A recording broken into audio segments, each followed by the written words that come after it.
Балалар, бүгін бізде өте қызықты сабақ өткелі жатыр. Бізге ертегі кейіпкерлері келіп отыр екен.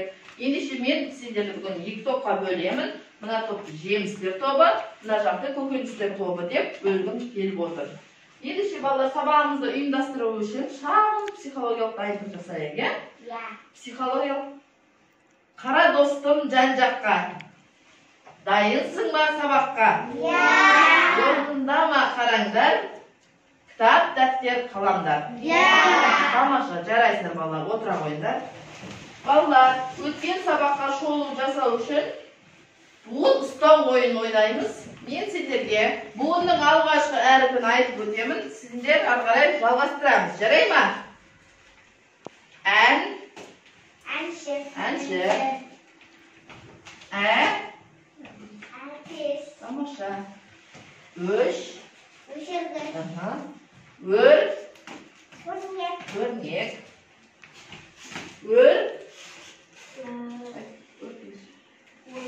Өркеш. Тамаша, жарайсыңдар балалар. Ендеше, балалар, біз қандай дыбыстан басталатын сөздер айттық? Дыбыстан, иә? Тамаша, сендерге жаңа сабақты бастау үшін ойға шақыру әдісін пайдаланамын. Жұмбақ жасырамын. Мұқият тыңдаймыз балалар. Шөлде бар, суда жоқ, көлде бар, буда жоқ. Тамаша, дыбысымен әріпі. Жарайсыздар. Ендеше балалар, екі топқа екі сөз беремін. Дыбыстық талдау жасайықшы. Жемістер тобына шөл, көкөністер тобына көл сөзін. Тамаша, жарайсыздар. Жемістер тобына бір ұпай беремін. Шөл сөзіне. Тамаша, өте жақсы, сіздерге де бір ұпайдан беремін. Жарайсыздар. Ендеше балалар, олай болса, бүгін бізге келетін қонағымыз түлкі. Балалар, түлкі үйіне жету үшін жолда оған көптеген аңдар кедергі болып жатыр екен. Түлкіге көмектесеміз ба үйіне жетуге? Ендеше үйіне бару үшін біз түлкіге көмектесейік. Біз түлкіге көмектесу үшін оның алдынан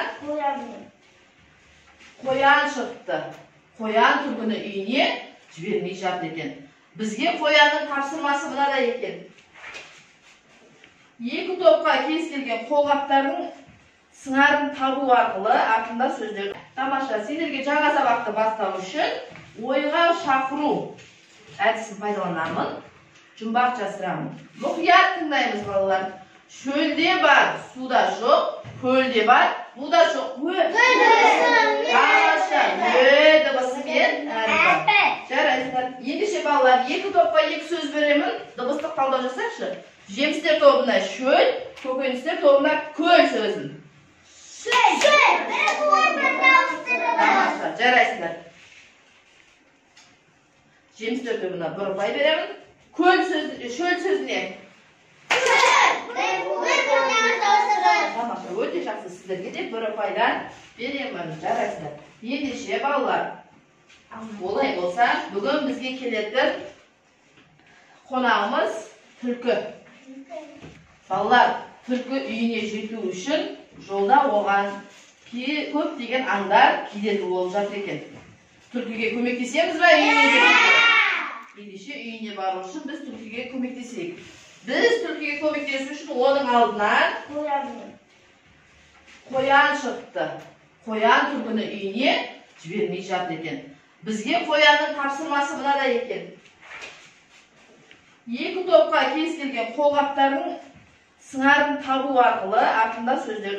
Ендеше біз кішкене сергіту сәтін жасап алайық. Орнымыздан тұрайық, тақтаға көңіл аударайық.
Үнтаспадан көрсетейін, ya. Мұқият тақтаға қараймыз.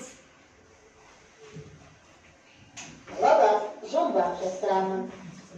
Сарғайып онсыз піседі, үзіліп жерге түседі. Мұның жауабы өрік екен. Келесі жұмбақ. Таудан сарқырап ағады, салаға барып құяды.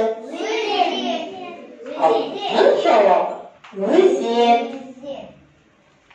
Балалар, өрік, өзен сөздерінің басы қандай дыбыстан басталып тұр? Дыбысынан. Олай болса, балалар, біз дыбысы және әрпімен танысамыз. Бұл дыбысының әріп таңбасы. Үлкен әрпі және кіші әрпі. Әрпі қандай әріпке ұқсайды? Әрпіне ұқсайды. Екеуі де дөңгелек пішінді. Айырмашылығы әрпінің белінде сызықшасы бар екен.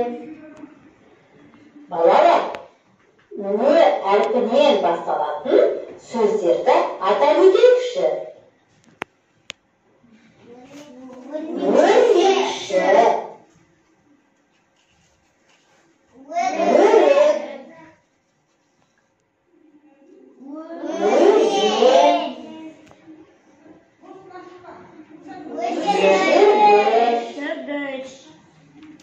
балалар, мен бір әріп туралы жұмбақ жасырайын. Әлде толған ай мекен? Әлде үрген шар мекен?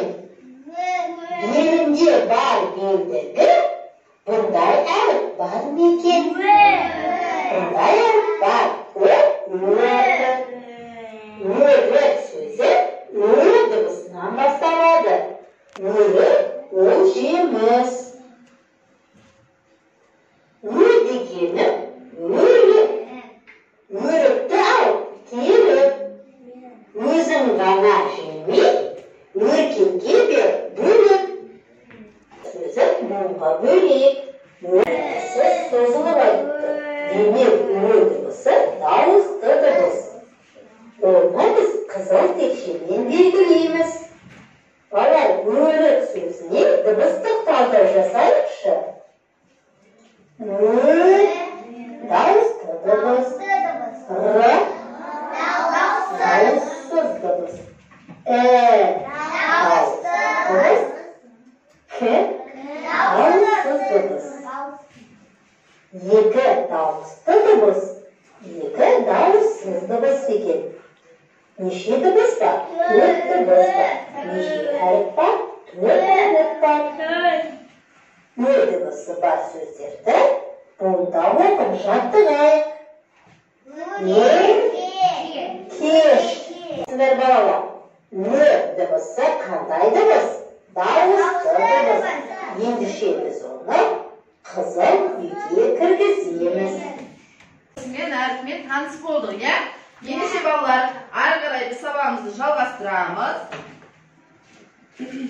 Түлкінің үйіне жету үшін бізге енді арыстанның тапсырмасы бар екен. Бізге арыстанның тапсырмасын орындауымыз керек. Арыстан бізге көптеген тапсырмалар беріпті. Мұнда қима қағаздар бар. Сол қима қағаздарды бөлшектеп алып, бір буынды сөздер, екі буынды сөздер, үш буынды сөздерді алып, өз ұяшығына әкеп бекітеміз. Бір буынды сөздерді әкеп, өз ұяшығына жемтеміз балалар. Тағы теріс, екі топты.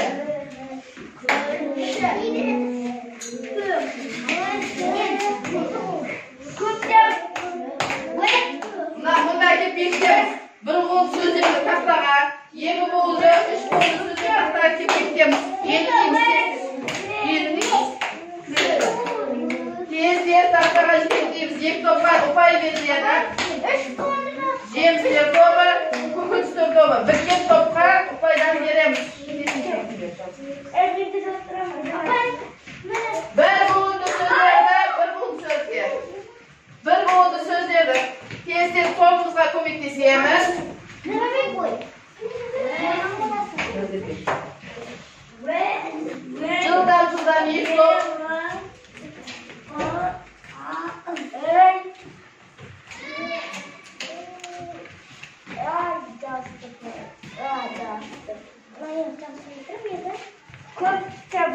Apay, meni kılıyacağım.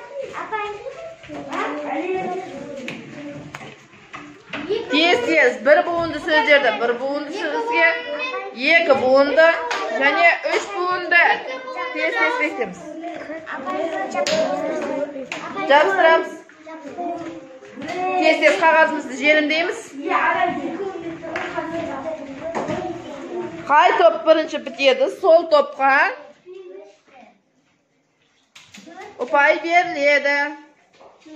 Жылдамдатамыз.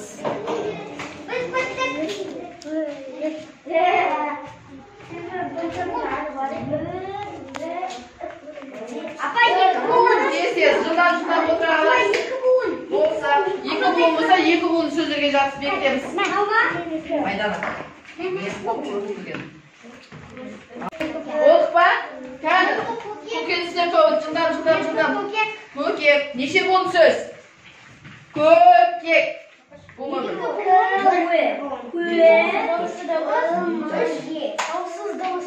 Дұрыс тамаша.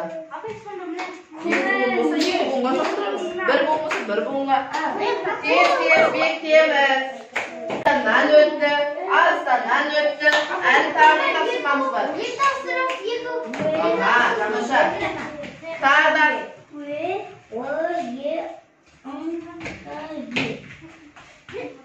Болды ба? Жемістер тобы бітті. Жарайсыздар, оларға тағы бір ұпай беріледі. Біттік па? Қалып қойған жоқ па? Тамаша, сіздерге де тағы бір ұпай беремін. Отырамыз. Серту сәтінде жақсы сегіп қалдық па?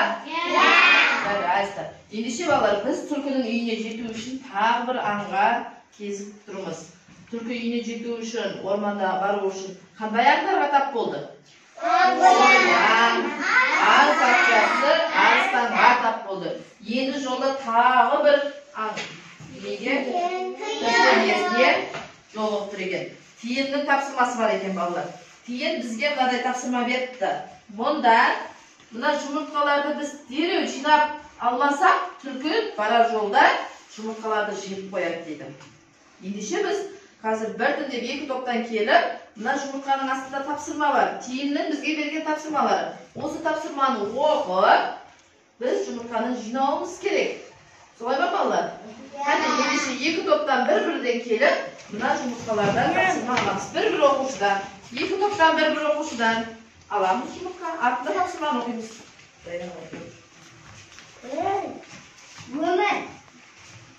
Бұңға бөлеміз. Бұндағы тиеннің тапсырмасы артта тұрған екі буын, екі дауысты дыбыс. Екі буын, екі дауысты дыбыс. Тамаша. Бұнда тиеннің тапсырмасы жұмыртқаның артында сөздер берілген екен. Сол сөздерді буынға бөліп, неше дауысты дыбыс бар, неше буын бар, ажыратып айту керек болатын. Өмір дейді. Айтылай. Буынға бөлеміз. Буынға бөліп. Өмір. Екі буын, екі дауысты дыбыс. Тамаша, отыра ғой. Екі буын. Тамаша. Саламыз жұмыртқаны жинаймыз тез-тез. Түлкі жеп қою мүмкін. Келе қой азамат.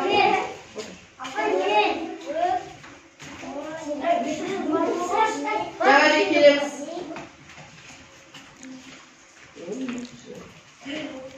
Буынға бөлеміз.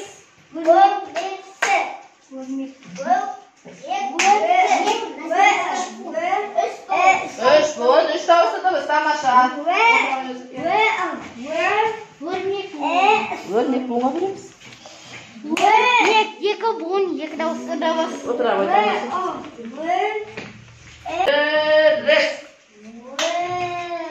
Тамаша. Неше буын бар? Тамаша, саламыз жұмыртқаны. Тамаша. Отыра ғой. Айдана кел. Сезім келеміз. Жұмыртқаламыз. Тез-тез жұмыртқаны бәрін жинап алмасақ, түлкі жеп қояды екен. Өрік. Буынға бөлеміз. Тамаша. Жинай ғой жұмыртқаны. Түлкі келеді.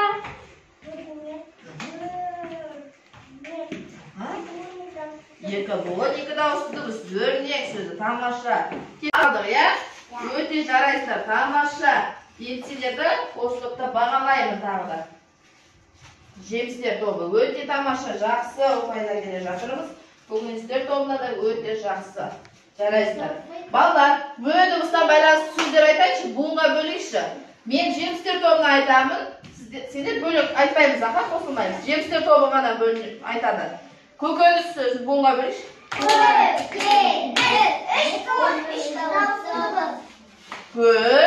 Көкөніс. Үш буын, үш дауыс. Жарайсыңдар. Сендерге өшіргіш. Жарайсыздар балалар. Ендеше балалар, бүгінгі сабағымыз түсінікті болды ма? Тамаша. Үйге балалар тапсырма. Үйге оқулықта өнерлі балалар мәтінін үйге оқып келеміз. Жарайды ма? Бүгінгі сабағымыз аяқталды. Сау болыңдар балалар.